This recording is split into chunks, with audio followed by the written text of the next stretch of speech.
Friends, இங்கே பாருங்கள், எங்கள் வீட்டு மிளகாய் செடி இவ்வளோ இருக்குன்னு பாருங்கள். எவ்வளோ மிளகான்னு பாருங்கள். இங்கே பாருங்கள், ஒவ்வொரு வெரைட்டியாக இருக்கும். வீட்டு மிளகாய் இங்கே பாருங்கள், நிறையா இருக்கும். இதில் பார்த்தீங்கன்னா நிறையா இருக்கும். ஒரு இதுதான் அடியில் தான் இந்த மிளகாய் இருக்கும். கீழே தான் நிறைய கிடக்கும்.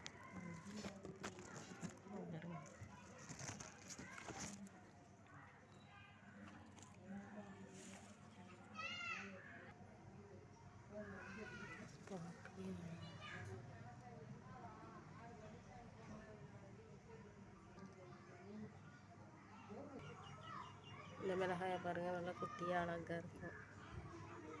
இது வேறு வெரைட்டி மிளகாய். எப்படி இருக்குன்னு கமெண்டில் சொல்லுங்கள் ஃப்ரெண்ட்ஸ்.